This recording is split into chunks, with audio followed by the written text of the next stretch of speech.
La hora estelar ha llegado. Por eso te traemos la entrevista del día en tu distrito informativo.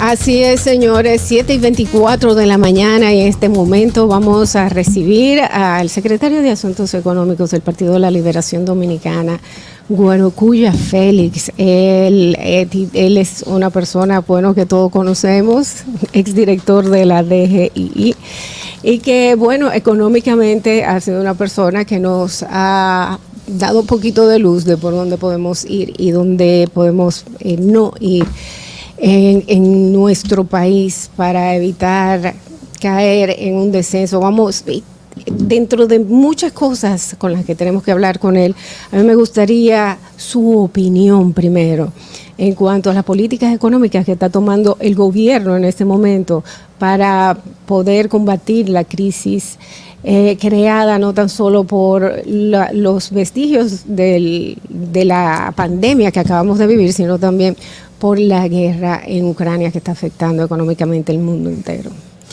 Lo primero es que me alegra mucho estar aquí con ustedes porque además es un programa de mujeres, debería de llamarse así, es de mujeres. Es un programa de mujeres, por lo tanto tengo que venir un poco más preparado porque hacen preguntas mucho más inteligentes. ¿Qué va? Somos todos así, normal. Y mira, el gobierno no es que tenga mucho margen de política. Sí ha tenido margen para actuar, pero hay que reconocer que el contexto es difícil. Bien. Y esto es importante ponerlo sobre la mesa. Eso no quiere decir que no tenga determinados márgenes. Uh-huh. Y el gobierno ha ido desaprovechando esos pequeños espacios. Si tomamos en cuenta de que, como tú bien has dicho, no solo son los efectos de la guerra de Ucrania que lleva 2 meses, sino que vienen efectos productos de la pandemia. Es decir, uno de los efectos que generó la pandemia fue algo parecido a una crisis financiera profunda a nivel global, con otros elementos añadidos a la crisis financiera, que fue el tema de la cadena de suministros. Todos aprendimos lo que era cadena de suministros. Nunca habíamos, nadie había hablado nuevo, tanto. ¿no? Aprendimos en la crisis del 2008 lo de la subprime. Sí. Ahora aprendimos de la cadena de suministro. Quiere decir, el mundo ha estado sometido a crisis muy recurrentes de forma muy cercana en el tiempo. 2008, la crisis financiera. No terminamos de recuperar la economía global ni todas las economías de los países a la misma velocidad. Entra la pandemia, es algo no previsto, una situación de salud global, prácticamente paraliza el funcionamiento de las economías. Rápidamente el gobierno del Partido de la Liberación Dominicana responde con determinados programas que han sido muy importantes, reconocidos incluso por el actual gobierno, de que evitaron una caída mayor de la pobreza, a niveles de pobreza de la población. Hay cambio de gobierno, para nosotros fue relativamente traumática la suspensión de las elecciones de febrero del 2020. Ya todos conocemos esa historia. Ahora, el gobierno nunca supo vender la urgencia que tenía ni la economía del mundo, ni la economía dominicana. Y yo creo que ese es el error de fondo. Un gran acierto dejar el equipo del Banco Central, pero al mismo tiempo un gran desacierto no vender la urgencia que tenía la economía mundo y que impactaba de manera muy directa a la República Dominicana.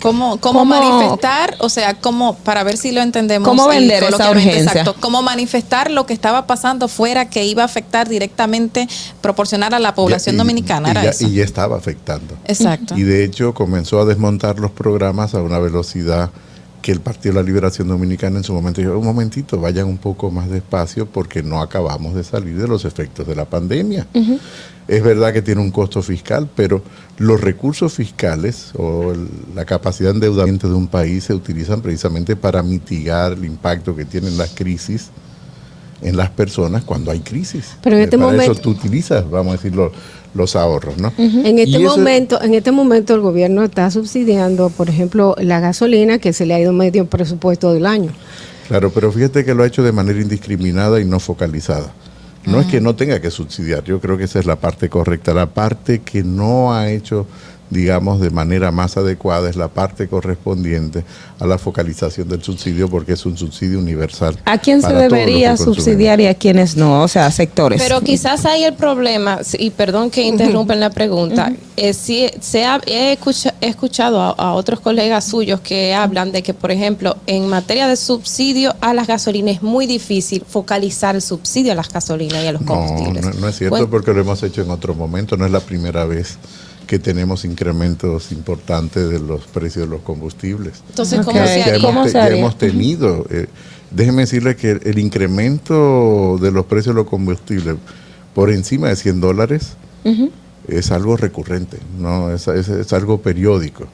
Entonces lo que se hace es que tú subsidias fundamentalmente el combustible que va directamente a la producción. El caso de el gasoil o el diésel o los combustibles que van a la producción agropecuaria, que impactan directamente al transporte de los comestibles, pero también a la producción de comestibles.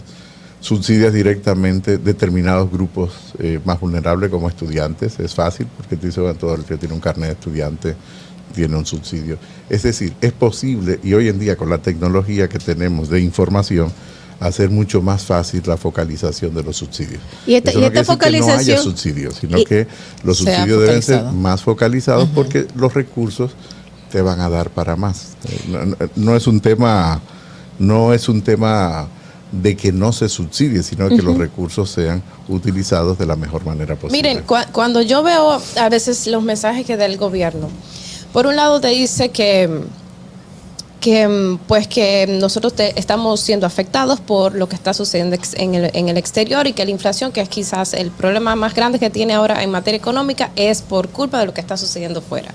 Pero por otro lado tú tienes que el Ministerio de Turismo dice ayer que nosotros hemos recibido una cantidad de turistas que no habíamos recibido antes en abril pasado. También tienes que la visita del FMI y los datos que da con relación al balance es todo positivo, hemos crecido más incluso que el 2019 y apuntamos a crecer en el año 2022, según los pronósticos, un 5% en este 2022, es el pronóstico que tenemos. Entonces es como si de manera individual todo va marchando bien, pero de manera conjunta, cuando se busca un pero, entonces, está pasando esto y esto es culpa de fuera. ¿Qué quizás reflexión usted puede hacer a estos mensajes? Yo creo que tú has hecho la reflexión mejor que yo. Yo creo que tú has dado una explicación mucho más clara y mucho más simple que lo que yo pudiese explicarte. Es la evidente contradicción que hay entre, por un lado, y ahí es que digo no vender el sentido de urgencia a la sociedad, a las personas de la calle, a las personas que les impacta de manera mucho más directa el incremento de los precios de los alimentos, a las personas que les significa mucho el precio del transporte. Los dominicanos sufrimos mucho. Cuando hablamos de aquí te decía si madrugaba mucho y comenzaba mi jornada temprano, te decía sí. Está el tema del transporte, el tema de los tapones. Y eso que tengo carro, pero imagínate, la mayoría de las personas no tienen carro. Trasladarte de un punto a otro de cualquiera de las ciudades del país es sufrimiento, no es ni pero siquiera... Pero se podría decir que nosotros superamos lo que es los efectos de la pandemia. Para nada, pero no la República Dominicana, la economía mundo. Porque no hemos sido capaces, la economía mundo, de restablecer todavía todo aquello que aprendimos que se denomina cadena de suministros. Y hemos visto que recientemente China ha cerrado uno de los principales puertos comerciales. China es un importante suplidor a nivel global de bienes y servicios terminados e intermedios, es decir, materia prima para fabricar otros productos, pero también productos terminados, y si paraliza una parte de su comercio, va a afectar la oferta y por lo tanto el nivel de precio de los que compramos esos bienes y servicios de China. Justamente el presidente de la República manifestó este fin de semana, o solicitó, mejor dicho, que la oposición le dé consejos o le diga propuestas, exacto, esa sería la palabra, una propuesta para cambiar la situación o mejorarla. Y justamente el ex vicepresidente de la República, el señor Jaime David, dijo que el Partido de la Liberación Dominicana ha dado propuestas de manera responsable desde una posición. ¿Qué ha pasado? Siendo modesto, fui de los primeros que planteó las propuestas del Partido de la Liberación Dominicana. Y en abril del 2021 estábamos haciendo propuestas muy concretas, las reiteramos en junio. Incluso lo traje por escrito porque fue exactamente la misma nota que utilicé. ¿Cuáles son esas propuestas? Fíjate, nosotros decíamos, y ese era el título de la nota de prensa, ante el incremento sostenido de los precios, el Partido de la Liberación Dominicana cuestiona la mínima acción del gobierno.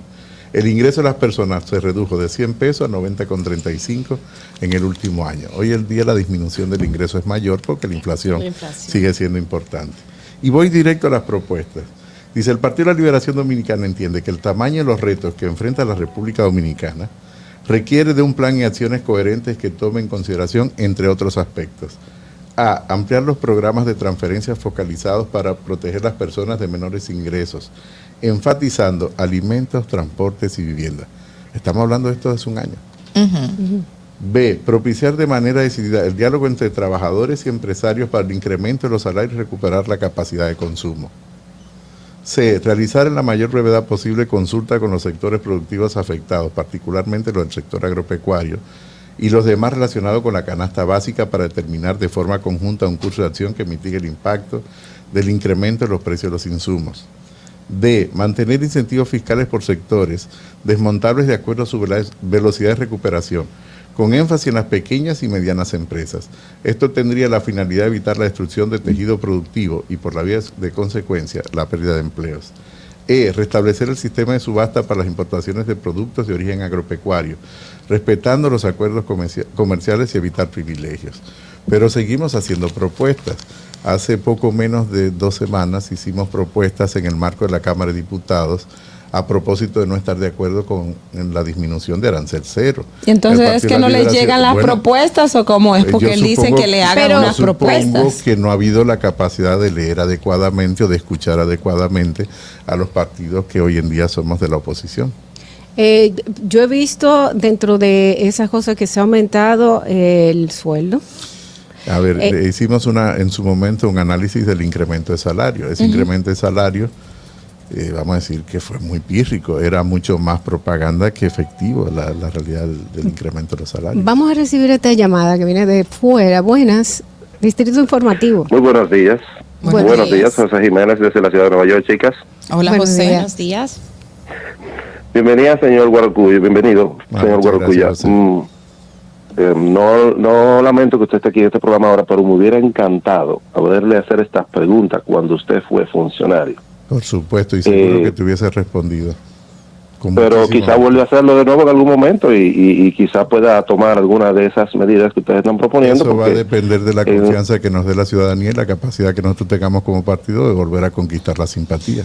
Hay otra pregunta. Mientras Daniel lo tenga en la cabeza, es muy difícil va a suceder eso. Entonces, esa es su opinión. Mire, señor.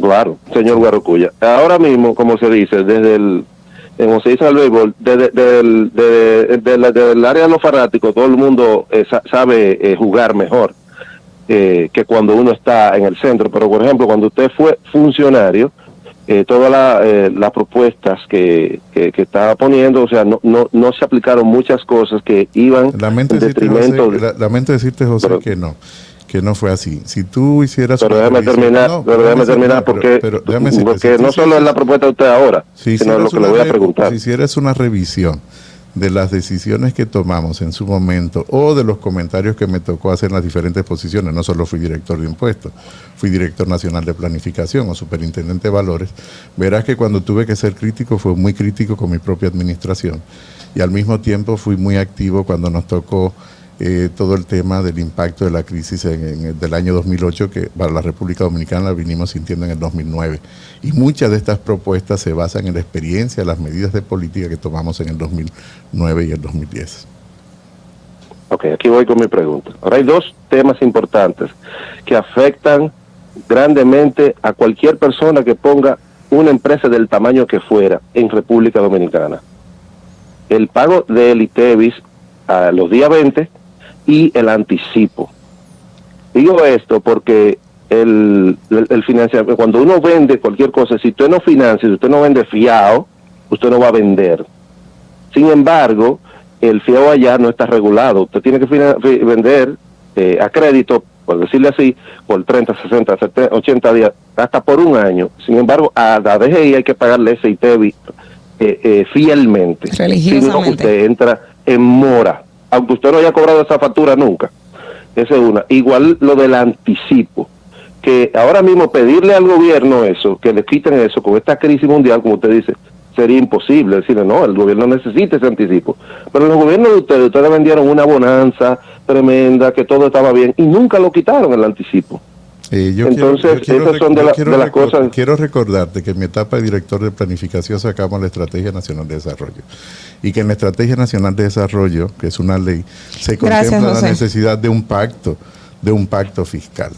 Y que comenzamos con el pacto eléctrico, primero con el pacto educativo, seguimos con el pacto eléctrico, no nos los aprobó el actual partido de gobierno. Nosotros sí le aprobamos el pacto eléctrico al inicio del gobierno. Pero era precisamente porque en el pacto eléctrico habían unas cosas que de hecho la propia sociedad civil no estaba de acuerdo. Pero fíjate tú, la propia sociedad civil que en su momento apoyó cuando lo presentó el Partido de la Liberación Dominicana, pero quien lo cuestionó fue el Partido Revolucionario Moderno, hoy en el gobierno, que luego presentó exactamente el mismo pacto, ni siquiera sin ninguna modificación. Ni siquiera la fecha. Ni siquiera la fecha. Yo tengo entendido que sí se hicieron modificaciones. Yo le sugeriría que lo revisase. O sea, el pacto le sugeriría que lo revisase. En el 2017 se pospuso y en el 2000 cuando se firmó, ni siquiera le cambiaron las fechas ya para actualizarlo. Fíjate tú. Entonces, ¿qué te digo? Son temas que ya están en la cancha de la actual administración. Mi gobierno fue pasado, ya es pasado. ¿Usted estaría de acuerdo con que se elimine el anticipo? Fíjate que eso debería ser parte de la mesa de discusión en el marco del pacto fiscal. ¿Por qué? Porque modificar la estructura impositiva requiere tocar muchos temas al mismo tiempo. Eso no quiere decir que técnicamente no sea posible. Claro que técnicamente es posible, pero requiere tomar muchas decisiones al mismo tiempo y requiere un consenso muy amplio. No lo debe. Por eso la estrategia establece la necesidad de un diálogo que lleve a un pacto fiscal. ¿Y qué porque cree usted tienen que estar las empresas y tienen que estar la propia administración tributaria, y además tiene que estar segmentado por tipo de empresa, por sectores. O sea, que conlleva muchísimas aristas. Me parece interesante lo que usted le dijo a José ahorita, a raíz del inicio del comentario de la llamada, donde se manifestaba usted de que si podrían volver a ser usted un funcionario de un gobierno, si la gente confía o si le tiene la confianza, utilizar esa palabra, la confianza. A raíz de que algunas personas que han sido vinculadas o estuvieron en una posición de gobierno anteriormente están siendo investigadas por las autoridades por hechos de corrupción, pues obviamente la gente tiene cierta desconfianza y otras cosas que se han dado en el camino.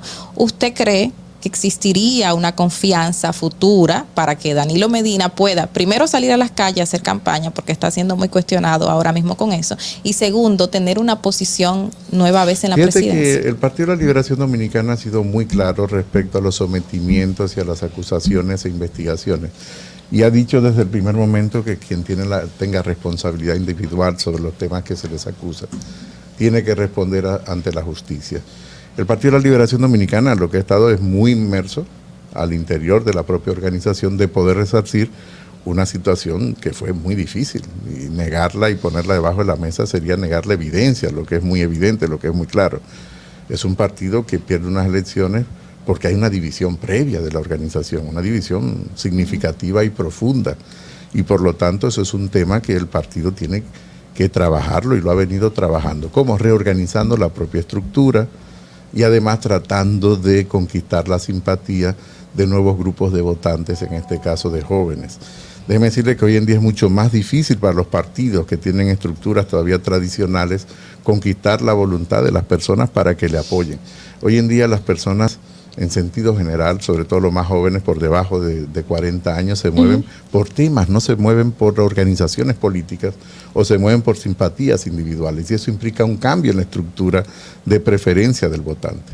Entonces el Partido de la Liberación Dominicana necesariamente tiene que adaptarse a esa nueva realidad de la simpatía o de lo que genera simpatía en el votante. Estamos en ese proceso. ¿Es un proceso de corto plazo? Solo las circunstancias lo van a decir, porque no depende solo de qué tan bien tú lo hagas como oposición, sino que tiene que ver qué tan mal tú lo hagas desde la apreciación de la gente, desde la administración. Ahora, tú me preguntas, ¿el PLD es un partido que tiene vocación de volver a ser gobierno? Totalmente. Sí. ¿Y por qué? Porque el Partido de la Liberación Dominicana ha hecho grandes aportes en sentido positivo a la sociedad. Creo que tenemos un déficit también. Creo que pudimos hacer más cosas que las que hicimos. Yo creo que hay críticas importantes. Trabajamos mucho para la gente, pero poco con la gente. Y yo creo que bueno, la gente percibe que se trabajó más para ustedes que en el otro.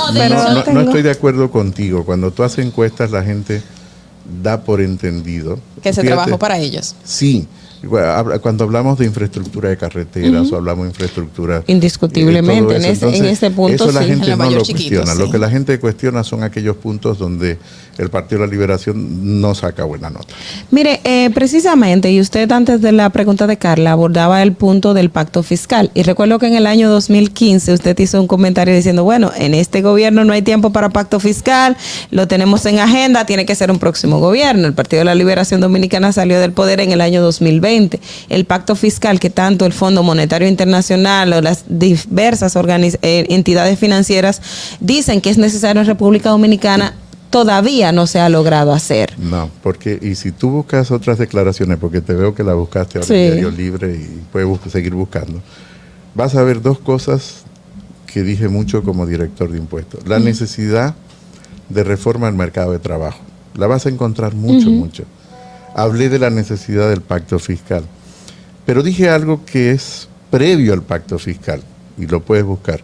Es la necesidad de un pacto político. La fiscalidad tiene que estar precedida de un pacto político, porque la fiscalidad no es un objetivo en sí mismo, lo que es el objetivo es la política. Pero ¿cómo se daría si no hemos logrado algo tan importante como es esto de ponernos de acuerdo en el tema de los impuestos, de aplicarle las sanciones a quienes se le debería? Tenemos un tema grandísimo de evasión, entonces ¿cómo lograríamos un pacto en ese sentido? Tú tienes acuerdo en los impuestos. La estructura tributaria de un país es la radiografía de la estructura de poder de una sociedad. Los impuestos tienen nombres y apellidos, igual que las exenciones. La evasión está relacionada con la exención. A grandes niveles de exenciones, mayores niveles de evasión, porque tiene mucha brecha. Es un aspecto técnico. Y lo que tú tienes en la estructura fiscal es algo pactado en República Dominicana, donde se pacta en el Congreso, y por lo tanto es un ámbito político.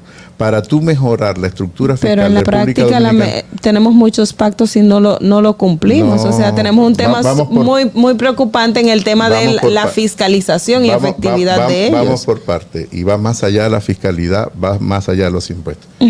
Si algo hemos demostrado en República Dominicana, por lo menos desde 1994, te puedo ir desde antes, pero desde el 94 hasta la fecha, que los partidos políticos han sabido pactar cuando ha habido crisis, y somos el partido con mayor nivel de estabilidad política en nuestra región. Otra cosa en eso estamos de acuerdo, tenemos muchos pactos, pero en la práctica... En la práctica se llevan a cabo, eso nos da estabilidad.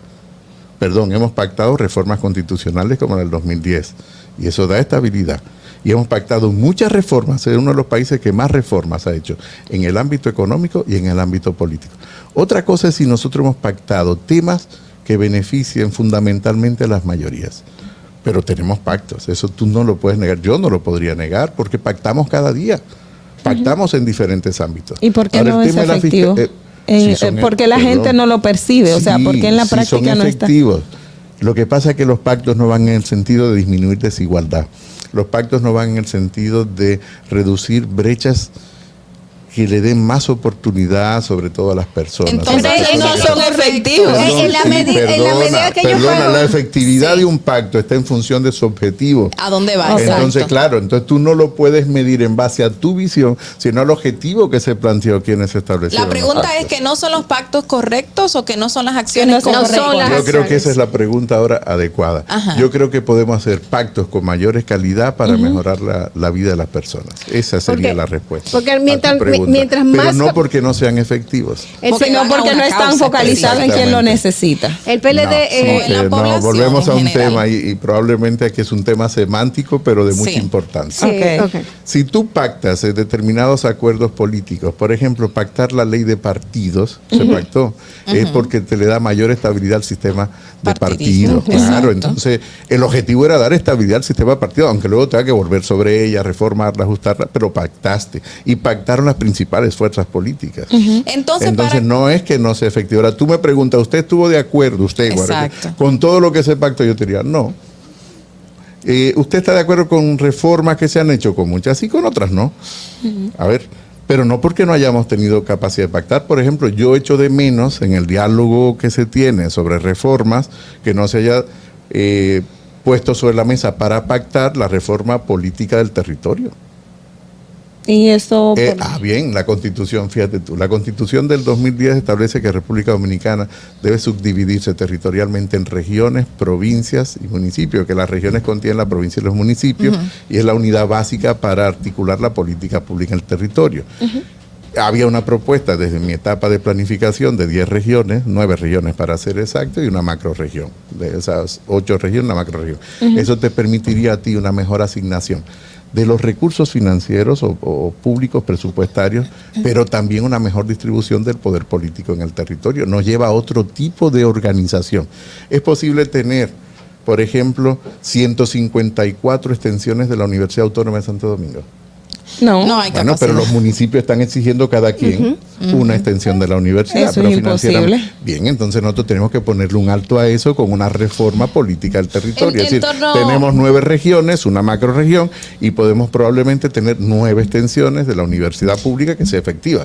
Pero no podemos tener ni siquiera 32. ¿Cuáles fueron esos pactos? En un territorio tan pequeño. ¿Cuáles fueron esos pactos que realmente se dieron para su foco, se dieron de manera exitosa, pero que no fueron exitosos para otro tipo de temas o necesidades de la población que usted podría mencionar?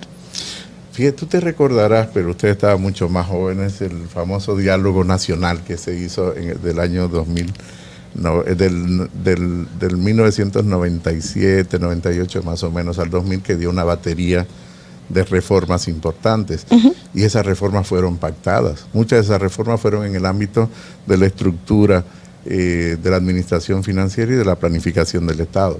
Se pactó, por ejemplo, la seguridad social. Hoy en día lo que tenemos es un gran cuestionamiento del modelo de seguridad social. Por ejemplo, pero pactamos la seguridad social. Y lo que tenemos es mejor que lo que había, pero no es suficiente. Para poder garantizar el poder adquisitivo de las pensiones tenemos que volver a pactar. ¿Por qué? Porque las sociedades tienen que acostumbrarse a reformas constantes y permanentes. Voy a dejar sobre la mesa 2 preguntas que no quiero que se me vaya. Lo primero es el tema de la reforma fiscal. Está muy relacionada a eventos políticos del momento. Entonces, el PLD, no sabía que necesitaba una reforma fiscal, pero la pospuso, le pasó la bola al PRM. El PRM de inicio decía, hace falta la reforma fiscal, y la has pospuesto cada año. Entonces, me gustaría tener su reflexión en torno a la reforma fiscal y a la posición, a la coyuntura política de ese momento, cómo usted la ve. Y lo segundo, esto es algo muy, muy particular, pero sí me gustaría saber si tiene una opinión al respecto sobre los efectos que tendría en el país el hecho de que se anunciara que Estados Unidos ya tiene la República Dominicana tiene ya la posibilidad de exportar carnes de res hacia los Estados Unidos. Si eso usted ve, ¿qué impacto podría tener en el aspecto económico en el país? Bueno, voy por lo último. Dale. Fíjate que eso es un aspecto muy importante, porque eso es ampliar el mercado de la República Dominicana, y por lo tanto eso es tener acceso a un mercado que para nosotros es el principal mercado, pero también es el principal mercado a nivel global, y tener acceso a ese mercado y que esté certificada la carne que produce República Dominicana, eso es un valor agregado a la economía del país y a los productores de ese sector. Eso genera empleo, genera riqueza. Lo que tenemos que seguir mejorando es la productividad del sector para poder tener acceso en cuotas cada vez mayor a ese mercado. Quiere decir que yo creo que es una de las noticias más positivas que hemos tenido en lo que va del año. O sea, fíjate que todo lo que hablamos es negativo en el sector agropecuario porque los precios, pero yo creo que eso es una noticia totalmente positiva para la economía del país y para la industria cárnica de manera muy particular. No, pactamos muchas reformas, hicimos muchas reformas. La memoria es muy frágil. Me refiero a la fiscal. Voy a llegar ahí. Hicimos muchas reformas. Yo creo que si algo caracterizó al Partido de la Liberación Dominicana fue modificar la estructura tributaria. Pero el presidente dice que eran parchos.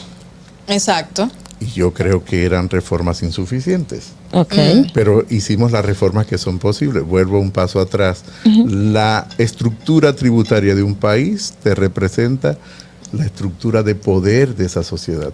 Y por lo tanto, en el contexto democrático, tú tienes que negociar mucho y tienes que negociar siempre.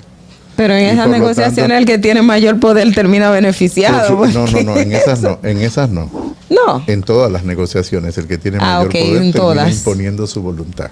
Perfecto. Y por lo tanto, en una buena negociación es donde ambas partes ceden. Entonces, el Partido de la Liberación Dominicana, desde el gobierno, implementó muchas reformas. Cambiamos la estructura impositiva del país.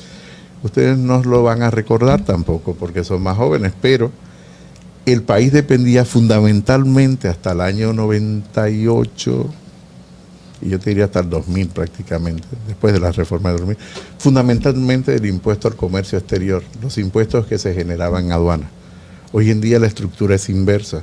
Eso implicó que tuvimos que hacer cambios muy profundos porque entramos a la Organización Mundial de Comercio, a los acuerdos de última generación de esa organización. Pero, perdón, yo me estoy refiriendo a la reforma fiscal que volvemos, voy a llegar ahí, Perfecto, pero que no se me hay una historia, quiere decir, hicimos reformas más o menos cada 2 años para ir adecuando toda la estructura impositiva del país. ¿A qué? A los requerimientos del buen funcionamiento de la economía internacional, pero también requerimientos de la economía local. Eliminamos el recargo cambiario, ya nadie se recuerda eso, se representó 2 productos del PIB en su momento que se cobraba en aduana, que era el tema de un recargo que se hacía a la moneda, en este caso al dólar de los Estados Unidos, en aduana. Y esto generaba mucha distorsión. Sigue siendo una estructura tributaria que se agota, sigue siendo una estructura tributaria insuficiente y sobre todo muy injusta porque descansa en impuestos regresivos. La última reforma la hicimos en el 2012. Pero los pobres siguen siendo lo que pagan más impuestos. Natalie no le dice Natalie. Claro, te voy a responder. Yo creo que te estoy exponiendo en el contexto de que hicimos reformas más o menos cada 2 años y medio, en promedio, durante todo el periodo de gobierno del Partido de la Liberación Dominicana. Cada reforma al mismo tiempo conllevó contrarreformas. Tú ponías un impuesto dentro de la misma ley que estaba reformando y decías que en 8 meses o en el siguiente periodo fiscal ese impuesto se anula. Y por lo tanto estabas anulando la propia reforma. ¿Por qué no fuimos al pacto fiscal? Que esta es tu pregunta en concreto. Sí. ¿Por qué? Porque hay límites políticos para ello. Y los límites políticos es lo que te estoy diciendo. ¿Dónde tiene que estar primero? Un acuerdo político de las fuerzas políticas, por lo menos para mí, lección aprendida, habiendo pasado por la Dirección de Impuestos Internos, de que no es un tema tecnocrático.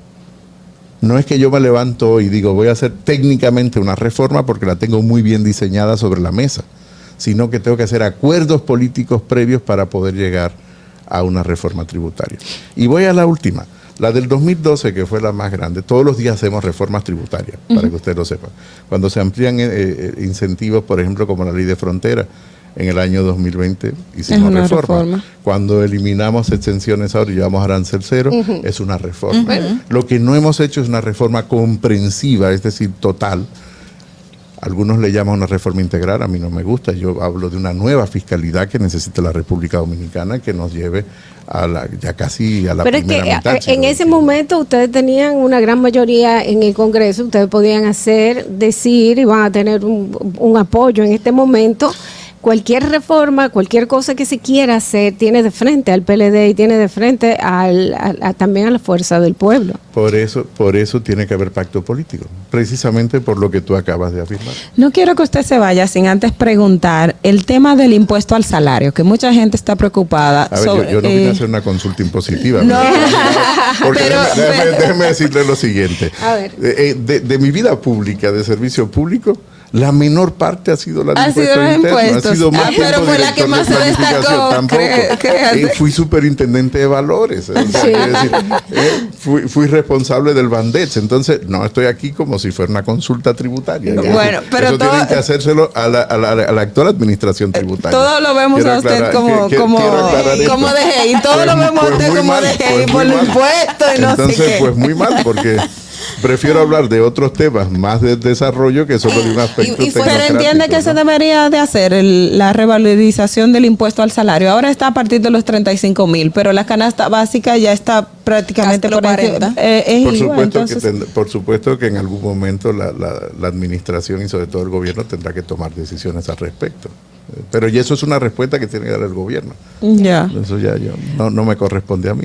Bueno, muchas cosas que hablar con el secretario de Asuntos Económicos del Partido de la Hay que traerlo Liberación. de nuevo. Hay que traerlo de nuevo y hablar de otras cosas que no sean de... Podríamos hablar de las propias organizaciones políticas, podríamos hablar de temas más amplios del desarrollo, podríamos hablar de transporte o podríamos hablar de la felicidad o del amor entre las personas. Yo creo que es lo fundamental. O sea, yo creo que la política del buen vivir, o sea, del bien común es la búsqueda del buen vivir. Es decir, buscar la felicidad de las personas. Bueno, queda un compromiso para que nos vuelva, y le prometemos que no vamos a hablar de impuestos. Ya vamos a hablar de otras cosas. Quiero decir que no se circunscribe no a una consulta tributaria. Yo claro. Creo que tiene que ser mucho más amplio. Muchísimas gracias por su presencia tan temprano en la mañana aquí en Distrito Informativo. Nos acompañó Guarocuya Félix. Vamos a hacer una breve pausa y regresamos con Distrito Informativo.